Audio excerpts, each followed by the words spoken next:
Hello, and welcome to this week's episode of the Pickleball Crew. We are a group of pickleball fanatics based in southeast Louisiana and are passionate about all things pickleball everywhere. Our focus is to inform, acknowledge those who help build the game regionally, and promote tournaments in our area. We do our best to present this with a love of the sport, a sense of humor, and a lot of fun. So join Vicki Wynn, Ken Wynn, Jeff Fuchsia, and me, Bud Klein, in our latest episode. We are glad you are along for the ride. All right, welcome to episode 42 of the Pickleball Crew. As you could see, things are a little bit different tonight. First of all, Jeff's not going to be with us. He was heading down to Venice to his fishing camp and got stuck in traffic, so he's not able to join us. But we do have Linda Passauer with us. Linda is probably one of the first players of pickleball, at least on the North Shore of our area. And she was one of the people that introduced me to the game. Her and Johnny Venezia were really instrumental in getting me started. So Linda, welcome to the program. We're really glad you're here. And thanks a lot for joining us. It really means a lot. Well, thank you for asking me. I love pickleball and I have no problem talking about it. Oh, wonderful. Okay, so tell us a little bit about your experience with pickleball and how you were first introduced to it. Well, years ago, probably about 17 years ago, 18 years ago, I kept hearing people talk about pickleball, had no idea what it was, had no idea where to go to play, until one of my volleyball friends who lived in Baton Rouge said that he had started playing pickleball. He says, I think you would really love pickleball.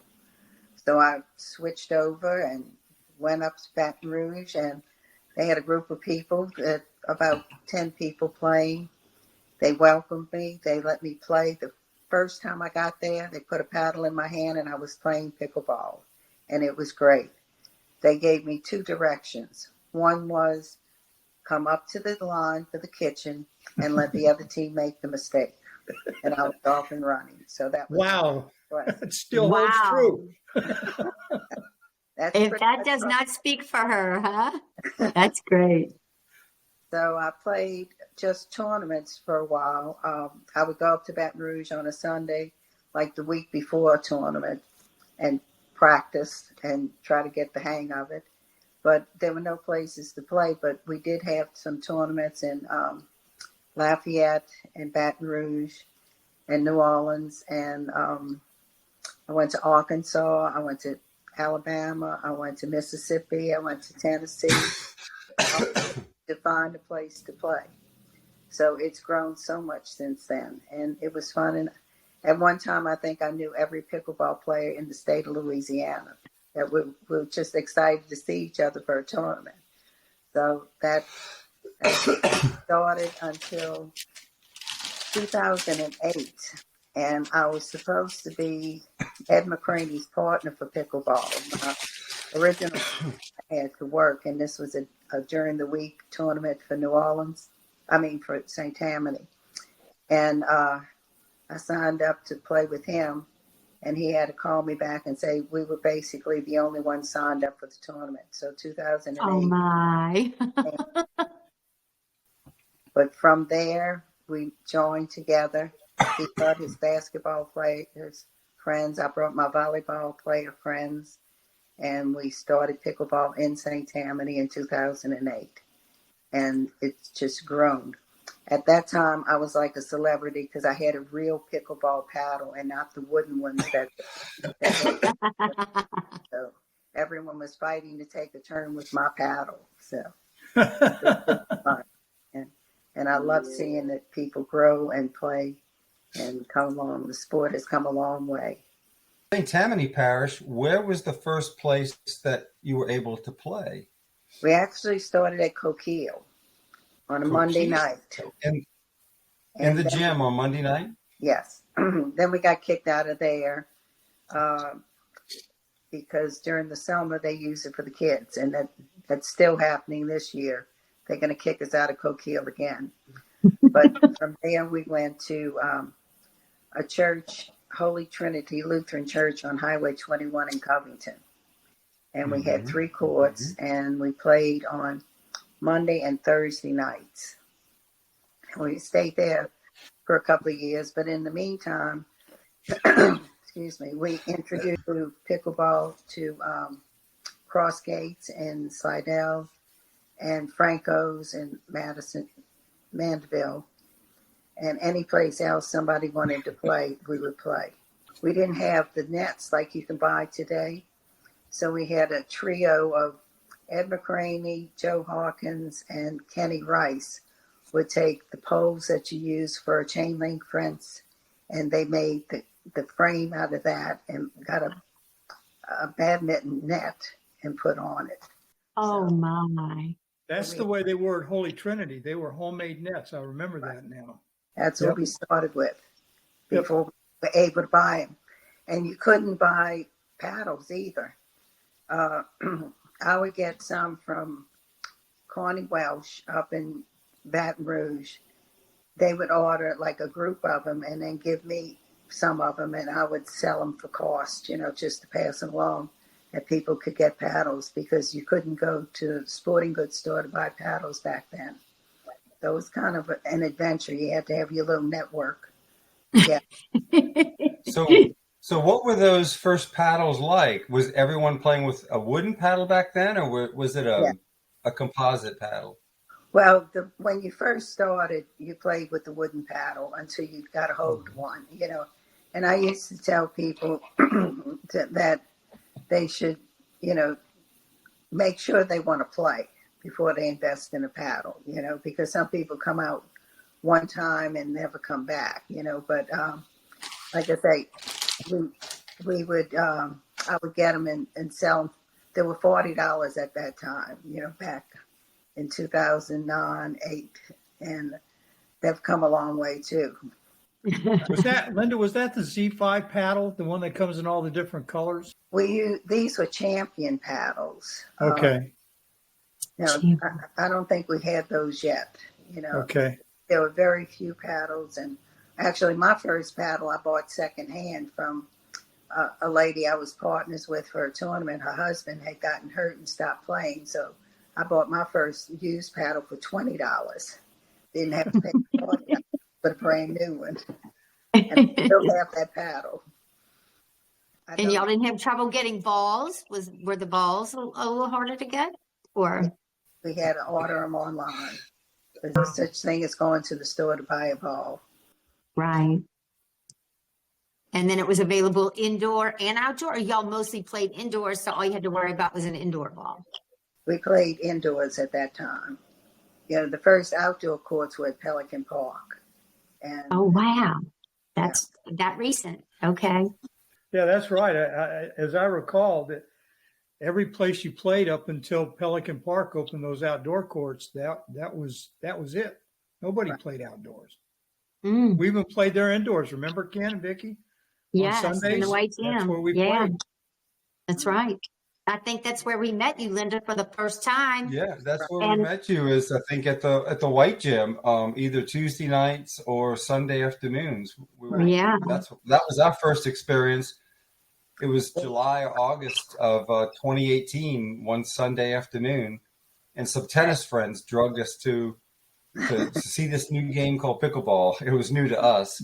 Right. And I think that's where we met a lot of the people we know now that helped us along the way. So. And that's where we learned a big lesson with you, Linda. We said, oh, this shouldn't be a problem. And the human backboard kept getting them back and getting them back and getting them back. So that theory that you said earlier is that I think you mentioned 2 things that you were taught. Yes, come up to the kitchen line and just let the other team make the mistake. Just send the ball to them. And I think you must have won all your matches that day by doing those 2 things. So you didn't let anything by you, that's for sure. It's a fun game. Linda, one of the things that you mentioned early on when you started talking that I think really one of the nice things about pickleball is how welcoming people are to new players. And I think that's something that probably started back when you started playing. And it's just it's one of the things I think that's carried on with pickleball is it's so welcoming to anybody that wants to play. Right. You know, I felt welcome when I felt bad. I said, how can I get on the court with these people? They know how to play and I don't. But they encouraged me, and, you know, it wasn't long that I was able to keep up, and I've tried to pass that along to the other people that come after me and be patient, because I want everybody to play. You don't want to scare them off. And some people who thought they could never play are pretty good pickleball players. You just don't know. You're going to have a couple of them, people that I would have bet money that they would never make it in pickleball because they were jumping all over the place. You know, it's like, no, keep your feet on the ground. You don't need to be up in the air. And they were just so excited. They were jumping into the ball and all, and they've calmed down and become pretty good pickleball players. And I love seeing that. That's great. Enjoy it, but you know, that's great. I played pickleball just at every place I could go. Every place that had pickleball, I wanted to go. But nowadays, it's changed because there are lots of places to play, which is great. That's Linda, right. What are some of the things that you've seen in pickleball that, other than what you just said, that you think are really positive? Well, personally, I need the exercise. I have Parkinson's, and that's why my voice is a little gravelly with that. But for my health, you know, the pickleball actually keeps me moving, keeps me going. And it's a mental thing too. You know, I've gone through some tough times in pickleball, you know, having my husband die, and my pickleball family picked me up and just loved me through it. And I just always feel so wonderful around them. They're loving, caring people, most of them. There's always, but most of them. Most of them. And I just love seeing them, you know, like, you'll always be special to me. We have that special bond in pickleball that as you get older, you really need to connect with people and not sit in the house and be all by yourself doing crazy things like watching television all day. So it gets you moving. So it's definitely good for your mental health and your physical health. So you mentioned special bonds, and we all know that you played many years partnering with Mike Darby, and that's got to be a special bond. How many years did you guys play together? You guys were like an institution when Ken and I first started playing tournaments. It was inevitable that we'd see you two guys playing together too. So, and that was always nice. He has just always been very welcoming as well and very helpful. He again is like an institution in pickleball on the North Shore. But how many years do you think that you and Mike partnered together? Well, he was Mike number 2. Mike number 1 was my friend from Baton Rouge, my volleyball player, that got me into pickleball, and we partnered. And on a sad note, he actually died on the court. Oh. While we were playing the championship game in Arkansas. Oh, no. Yeah. So, but he was doing what he loved. And anyway, so I played with that Mike Bennett, from the beginning until his passing. And then Mike Darby stepped up, and he was so happy to be my partner, because I guess he was. I was the old lady in pickleball. And we had a good run at it. And you sure did. Y'all might not realize this, and Linda, I don't think you're going to realize this, but Linda was my partner for the very first gold medal I won playing pickleball. Oh, wow. And that was at a Mike Darby tournament. The ones that we had at Slidell. It was the first one I played in, first time I ever played with Linda in a tournament, and we won the gold medal that day. Well, I've had my days of gold medal. I think I'm my game is falling off. My health is falling off. But and the age is just creeping up on me. But when I first started in Baton Rouge, they had this older lady, Babe English, and she would come shuffling her feet onto the court. And it's like, oh, look at this poor old lady. And she would beat me every time. So here I am now. I'm the old lady that shuffles on the court. Hey, and you want to know something, Linda? The last time I played at Lacombe, I can't remember who I was playing with, but you were on the other side. And I said, do not hit it at Linda, because she will hit it back. She may not be able to move a lot, but if you hit it right at her, you're not going to hit a winner. And it's still true. It's still true. You don't miss them when they come at you. That's one of the fun things about pickleball. You don't have to be the greatest athlete in the world. You know, you can find your niche and play your game. Absolutely. Exactly. You know, so exactly. It's been great. That's right. So I'm curious, Linda, what are some of the things that you've seen in pickleball that maybe you've been a little disappointed with or not so happy to see, if anything? Well, sometimes, you know, we talk about welcoming newcomers, but sometimes people aren't as patient as they need to be with the newcomers. And I don't know how to solve the problem of when you're a newcomer, you're not so good, you know, and it takes time and people have to play with you to get better. But then when you get better, you don't want to play with the newcomer either because you play a good game. So it's kind of, it flip-flops, and it's a shame. And I don't know what the solution is. You know, sometimes I think we should have a special net for recreation and another for intermediate and another for advanced. But who's going to label people and put them in those categories? So True. I think everybody has struggled with that, finding a balance of being there for the newcomer, bringing people along. And like I say, some of them, you think they'll never make it, but they do if they stick with it, you know, and they enjoy their game. They're not going to win tournaments. They're not going to be the super players, but they can still have fun and enjoy pickleball.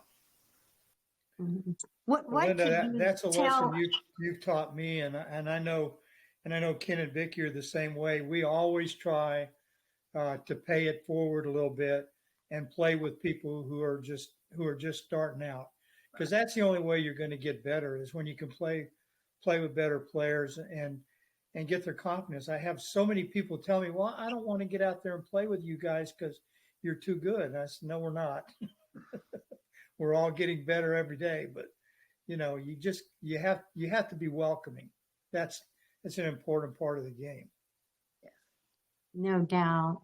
I was just going to ask you to maybe share the experience of playing in tournaments. I mean, there's a lot of intermediate people who don't play. They're nervous to play in tournaments. I mean, you obviously played a long time. It was a good experience. What could you tell others about that experience about playing in tournaments? Well, first of all, you're pretty sure you're not going to be at the top of the heap on your first tournament. And you have to be patient with yourself and just realize that, you know, there was always somebody better. But on a given day, this might be my day to be the one being better. So you need to go out there. You need to participate. You don't have to win a medal, you know, get the experience, because you get nervous with a tournament when you first start. And it takes a while to get past that. But even now, sometimes I get nervous, you know, because I want to do well and play a good game. But just do it for the camaraderie, meeting other people, meeting people that you don't play with normally. You might surprise yourself and find that you're not as bad as you thought, or maybe you're not as good as you thought either. But it's a measurement. There's always somebody better and somebody worse, but on a given day, it might be your day. So go for it. I just found it interesting that I guess back in the day that all the tournaments, the only places to play were indoors. So there weren't many places with like taped tennis courts to play on back then. I guess they were just doing it in the gyms. Is that correct? Around here, yes. Other places had outdoor courts. And like Utah and Arizona, California, maybe, I don't know for sure, but you know, some of the other places did have outdoor courts. We just didn't. You know, I think the push for pickleball was always the seniors, and we're available during the day because we're not working to use the gym. So it was kind of a natural place for us to go. Right. And down here, we like air conditioning. You know, we don't like the hot weather to play outside. But, you know, many places have the outdoor courts now. So it's a different group, and it gives you flexibility for the younger people to come in and play at night instead of during the day for the gyms, because most of the gyms are occupied with the kids after school with basketball and volleyball and whatever else they're doing. So the outdoor courts have added the availability to welcome more people into the sport of pickleball. Linda, do you have a fond memory of traveling to a tournament that you did really well at? Like, did you play in senior nationals or any of the national games? I played in them and I did not do well. But I'll tell you, one of my all-time favorite tournaments was in Mississippi. And I played down, age group down. And I played with somebody I'd never played with before. It just so happens it was doubles, and they had, the opponent was what I call the Ninja Warrior woman. She was feisty, she was unforgiving, she was nasty to her partner. She was like a scary person. and Lisa Holmes and I, not Lisa Holmes, another Lisa, and I were partners, and we were down, I don't know, something like 13-2. And everybody's watching. That's when Mike Darby and Jay Finch, yep. And I don't know who else was there, but a whole bunch of people from Slidell were there watching the tournament. Everybody was pulling for my partner and I, because we were sweet little old ladies, you know, and this is the Ninja Warrior woman that came from Florida, and she was going to conquer the world. We came back and beat them after being down like 9-2 or 11-2 or whatever it was. And it was a game to 15, and we came back and won. And it was actually the highlight of my tournament play. It was so much satisfaction. Right. And she picked up her stuff and went home. The Ninja Warrior woman, she didn't stay to play doubles. She was so upset that she lost.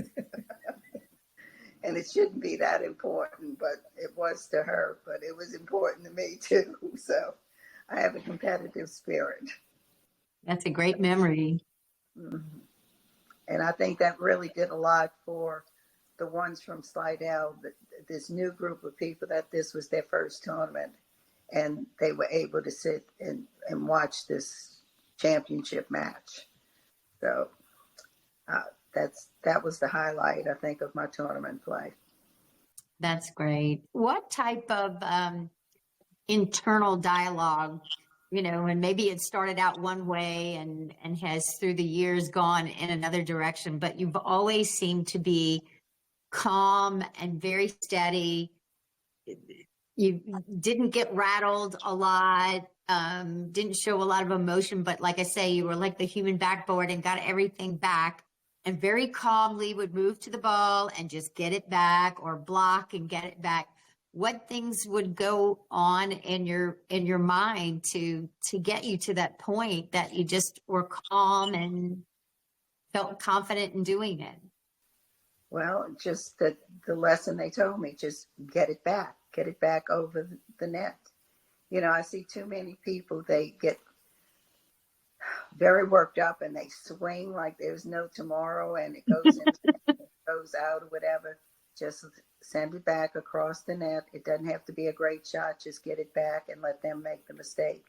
And, you know, play one point at a time. don't get hit. I've been in so many tournaments that I've been down as much as 6 and 7 points and come back to win. You can't get it all back at once, just one at a time, and play and do the best you can each time. So I make it nervous sometimes, but most of the time I'm pretty calm. I was just thinking what the question, Vicki, and I don't ever remember seeing you rattled at all. Yeah, me either. in any way. And I don't remember ever seeing you get real excited on the court. You always are just steady, steady. It's remarkable that you have that. I mean, I can't. I get too worked up sometimes. But you always stayed calm. That's pretty much my nature, but I do have a temper. So good news is you've never seen it, so that's good. I hope I don't. Right.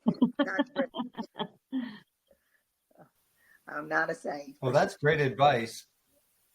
Great advice, playing 1 point at a time. I'll tell you, there's not an 8-point shot, or a 10-point shot in pickleball. So you really, you can't give up when you're down 7-2 or 10-1, and just having a memory like a goldfish and just playing each point, one at a time and staying on course. So that's great advice. Yeah, I find it very interesting that the advice you were given when you started playing is still the advice that everybody gives, new people. That's what all the instructors say. Stay in the point. Stay in the point. Get to the line. Stay in the point. Let the other team make the mistake. Well, so many of the tennis players want to stay back, and I wanted to stay back as well when I first started because I was younger and I thought I could run and get the ball, but you take away your offense. You're playing defense if you stay in the back. So the game is at the net, whether you want to or not. But, you need to adjust and I love it at the net now. And I'm good at the net, but I didn't want to be there. I wanted to run down those balls and just hit it from the back. But I learned, and it was a good lesson they gave me to tell me that. Yeah, definitely. So, Linda, over the years, the wooden paddles were very predominant early on, and then, they probably had a composite or fiberglass paddle that, was probably one of the first paddles. What are your thoughts on this technology of they've introduced a graphite face, carbon fiber, Kevlar? The technology has really changed in the last 5 years. Do you think that's good for the game, in your opinion, or is that hurt the game? I think people make too much of a paddle. It's operator error usually, or operator good strokes. You can take any kind of paddle and be a good tennis player, or you can be a good pickleball player. But it just baffles me how they can cost hundreds of dollars when the first one was like $40 way back when. Right. So I stick with my old paddles because I just can't believe a paddle will make a difference. But that's my personal opinion, and I'm sure the people selling the paddles want to tell me different. But I think the weight is important. Not to get something too heavy that you can't use. The grip has to feel good, but other than that, I don't know that it matters what it's filled in the inside with. And I haven't found one that I thought was so great that I'd be willing to spend that kind of money yet. So I'm waiting. We'll see. What's the most you've ever paid for a paddle? $60. No, I take it back. I bought my husband a paddle, and I paid, I guess that was $150, but not. Wow. Did it help him? Like I said, it's not the paddle. It's our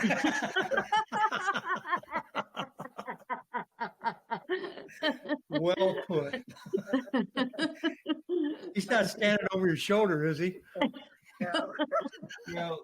Linda, you make a great point, because a lot of players that are new to the game, start off with a real cheap paddle, but within that first 3 to 6 months, before their game has really developed, they think if I go and get this new paddle that some of the top name players are playing with, that my game is just going to jump up. And you really just have to work on your game at that point, and become better. Because you're right, the operator has got the bigger influence on the ball going over the net than the paddle does. So. Yeah, I agree. The paddle I'm playing with now, in all honesty, is the first paddle that I bought that I could tell the difference. I could really, I knew it was different than anything I'd ever played with. So, and I think that's only because my game has improved to the point where I do notice it. So how often do you play now, Linda? I'm down to just 2 or 3 days a week. Okay. There was a time I was playing like 6 and 7 times a week, but I got married. Right. I know. So now Congratulations. I have other things to do or whatever, but I don't get to play as much. And I find I'm getting tired. I used to play all day. And we used to play during the day and go to Mississippi and play in the afternoon sometimes, like 2 sessions of pickleball. Yeah. But, we don't have to go that far, and we have a lot more choices to play, which is just absolutely incredible. The number of places we can play in St. Tammany now. Mm-hmm. And I keep hearing of new places over, different little clubs or groups, and they just popping up everywhere. Yeah. And I think it's going to. So where's your favorite? I'm sorry. Where's one of your favorite places to play that you have the fondest memories, that you just like being in that facility or on those courts? Well, I really like John Slidell. John Slidell, they welcomed us in when we started there. They were the first public facility that really went out of their way, and we had it. I think we did Monday, Wednesday, and Friday at first. I think, Bud, you were there. You should remember this. You're younger. Thank you. Then we had some people that committed to going there on Tuesday and Thursday, that it grew to every day. And it really got to be a nice group of people, and really enjoyed it. And now they moved them to Fritchie, which is incredibly big. They're putting up 6 courts, 8 courts. 8 courts. And filling them. Yep. They didn't fit at John Slidell anyway. Yep. But they really, really were good to us. And pretty much they let us do what we wanted to do. If we wanted to bring in some food, they didn't say anything about having a tournament or something. So my hat's off to them. They have stepped up. At Coquille we're playing now, and that's great. It's Monday, Wednesday, and Friday. But come summer, they're going to kick us out because the kids are going to need the gym. So that messes it up. You don't have the continuity of just going every week. Once you lay off for the summer, it's hard to get the people back because they have already found someplace else to play. It always amazes me how the place like that will bend over backwards for young people, but the old people, it's just, you don't need to play. Yeah. They kind of forget us. John Slidell was the one that really was welcoming, and we had the same experience at Pelican Park. We were indoors for a while, but it built those beautiful courts outside. So I can't really say much bad about them because that was a big step forward when they did that. So that was great. And I don't know if you've seen, but they're going to start the outdoor courts in Slidell, and they're going to build 12 of them. Right. And the construction is starting in 2 weeks. Right. It's incredible. It really is. And we keep filling them up too. Yes. Yeah. So Linda, for the longest time, pickleball to you was playing indoors. The first time you played outdoors, was it a big difference to you? You know, an outdoor surface, the wind, the elements, a different ball. Was that, to me, I think that would have been really different. I played out in Utah. I used to go to St. George, Utah for the World Games, Senior Games, and I played volleyball out there. So this one year, I'm going to play pickleball. And I told them I was a 3.5 player, and they put me with the 5 O's. So here with the 5 O's, the altitude is much different than below sea level that I'm used to. The wind is blowing, the sun is shining, and I don't know if we got a single point. It was awful. Not one of my finest moments. I know a lot of people that play, you know, either 100% or predominantly indoors, you know, are not real fans of an outdoor play because of the wind, the sun, you know, the temperature changes. And even the surface, you know, it's just a different surface than playing on most of the indoor facilities. You know, but you know, as you look at it, so many more people can play if you have the outdoor courts. You don't need staff. You don't need to open the gym there. It's just there. Like, you know, Pelican Park, from what I hear, there's people there all the time, practically. Yeah. It's a well-used facility. There's no question. Right. We're hoping for 4 more courts ourselves. So, yeah, hopefully they'll begin that project soon. That would be a big help. Right. And certainly from the standpoint of running a tournament, you know, having 12 courts versus 8 courts really matters. So that's really good that Slidell is looking at putting 12 courts in right away. Right. No, I think it's great. You know, I don't mind playing outdoors if it's decent weather, you know, not terribly hot, and because the sun is not my friend, but and the wind or whatever, but I definitely prefer inside. So are you planning on continuing any tournament play, or?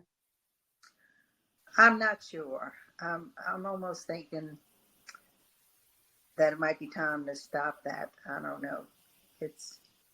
You didn't play in the senior games this last weekend? I did. Did you? Yeah. My best experience. I got a silver medal only because there were only 275 teams. So I can't say I won the silver medal. I got the silver medal. That's like my gold medal I got at Halloween, because I was the only team that was over 70. And I didn't win a match all day. I know. I'm embarrassed to tell people how I got the medal, but I don't misleading. Oh, I got silver this weekend. And it's like, no, that was not good. But anyway. In my book, you guys earn it just being there. So, I mean, you know, we're not that far off, and it's kind of just the whole idea, and just to be out there and doing it is just, it's amazing. I met a gentleman the other day who said, and he has family members who play, and he said, you know, maybe I could give it a try. And all I could say was, absolutely. You know, there are people in their 60s, there's people in their 70s, and people in their 80s that are still out there playing.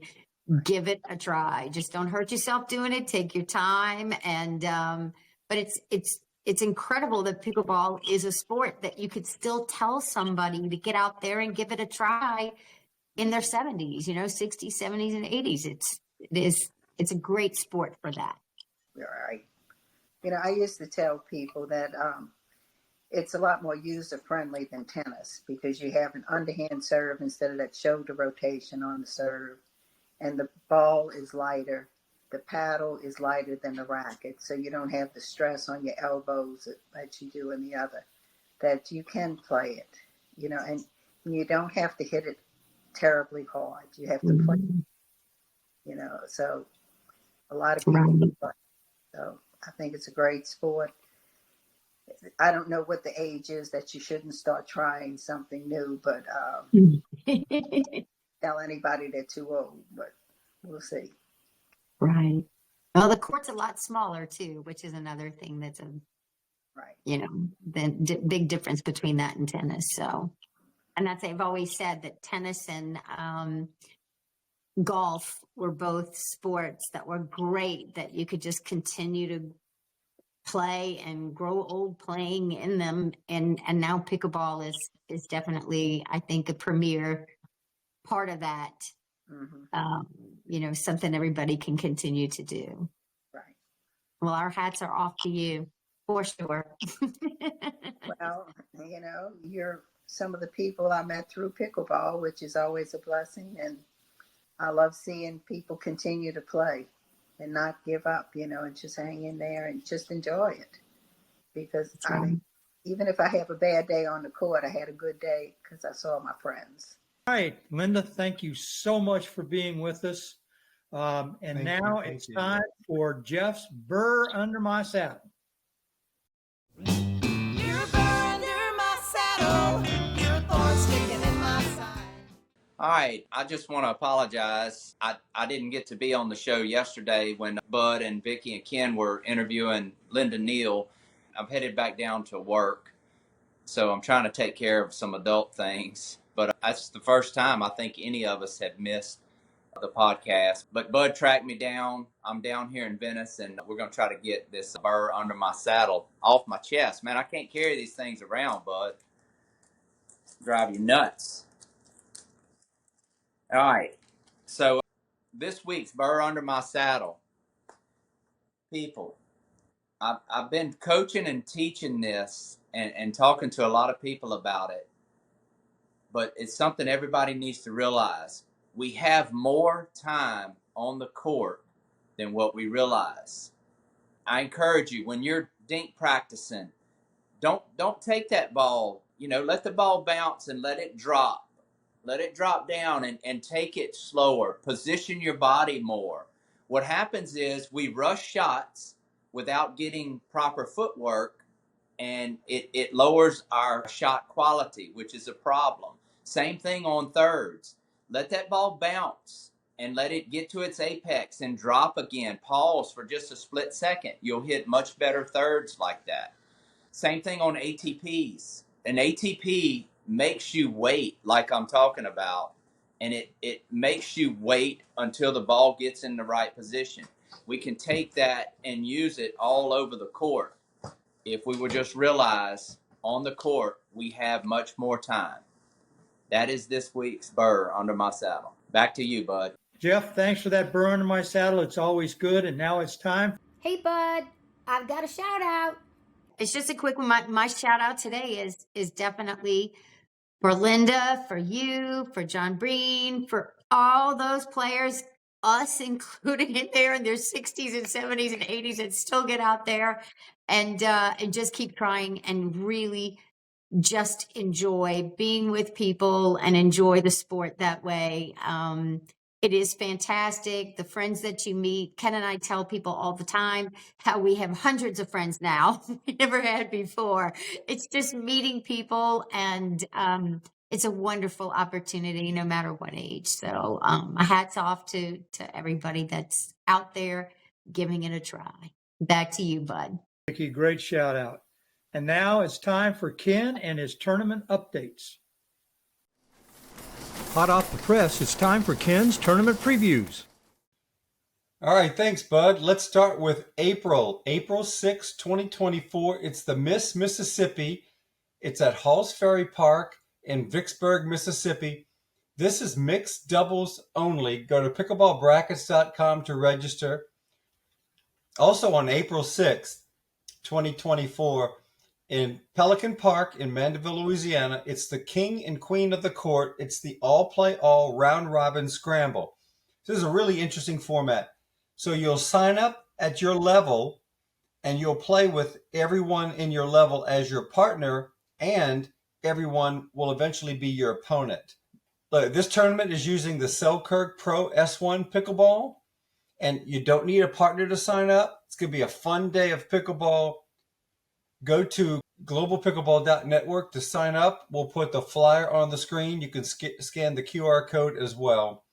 April 12th through 14th, the Hattiesburg Pickleball Classic at Tatum Park in Hattiesburg, Mississippi.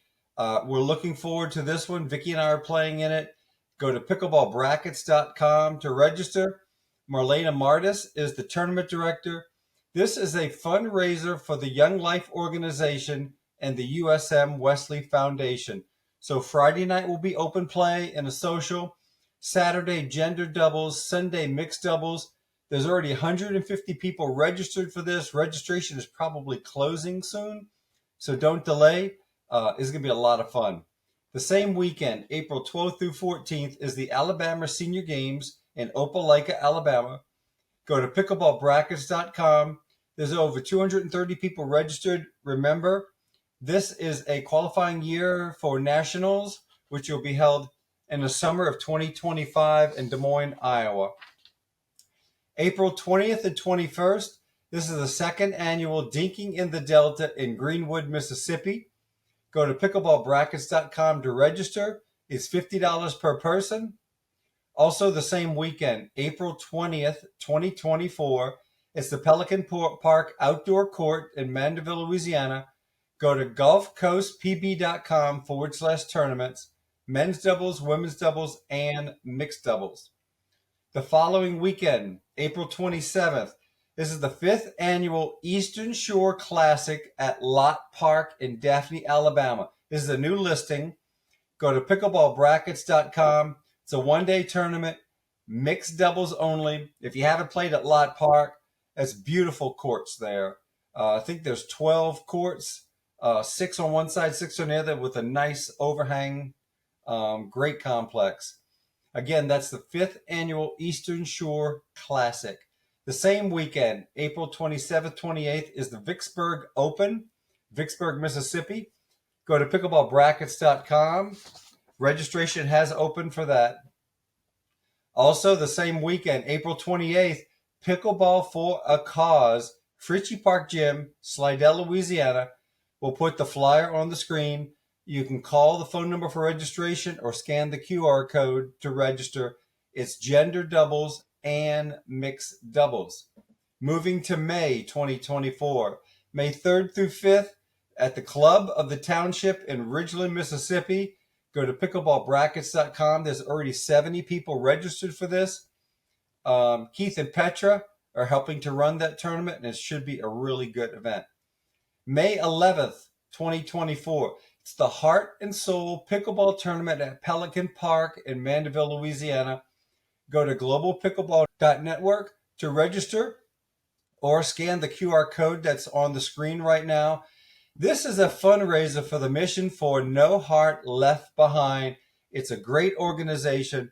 Look, you can have men's and women's doubles in the morning, mixed doubles, and a junior scramble in the afternoon. One of the few tournaments with a junior scramble. We're going to be using the new Selkirk Pro S1 pickleball. This pickleball has got a 1-year warranty on it from cracking. I can't wait to play with it. We're looking forward to it. This should be a fun one-day event, and it's a great fundraiser for a great organization. May 18th, 19th, the State Games of Mississippi at Halls Ferry Park in Vicksburg, Mississippi. Go to pickleballbrackets.com to register. Registration has opened. Staying in May 18th and 19th, Dinking in Daphne, another new listing. This is going to be at the Daphne Tennis and Pickleball Complex in Daphne, Alabama. Go to pickleballbrackets.com. You'll have gender doubles on Saturday, mixed doubles on Sunday. Moving to August 8th through 11th, the second annual NOLA Pickle Fest at the Moriel Convention Center in downtown New Orleans. Go to pickleballbrackets.com. There's already 170 people registered. So this is inside the convention center. If you didn't play last year, I highly recommend, if you don't even register, to go and experience this. They use the pickle roll courts. They roll it out in the convention center. The lighting is great. You got 72 degrees. And look, on Saturday, Drew Brees and John McEnroe will be paired with pros playing each other on center court. And that center court is worth seeing too, with the Mardi Gras floats all around. Now, another new listing, September 6th through 8th, 2024. This is the Louisiana State Championship. It's at the New Orleans Hilton in New Orleans. So they're going to have champions from all divisions from every state that'll come together for the inaugural United States Championship in Dallas, Texas. If you gold medal at your state's games, you'll get all your event fees will be waived for the national games. So it's the Louisiana State Championship. It's brand new listing. And again, that's going to be at the New Orleans Hilton in early September. Moving to October 4th through 6th, Louisiana Senior Games at the Legacy in Baton Rouge. We don't have a URL yet for it. It is, again, it's a qualifier for nationals, which will be in Des Moines, Iowa in the summer of 25. As soon as we get a URL, we'll pass it along. And lastly, October 25th through 27th is the Hollow Wheel in Baton Rouge.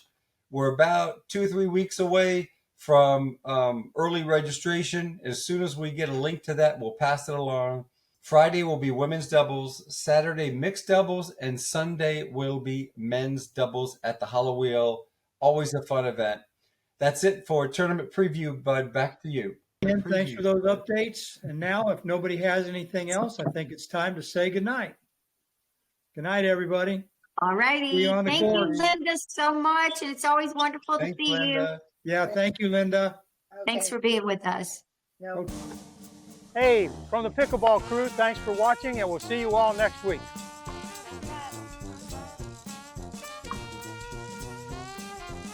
Well, that's it for this episode. We hope you enjoyed it. Be sure to leave any comments, and please like and subscribe to our channel. Thanks again, and see you next week.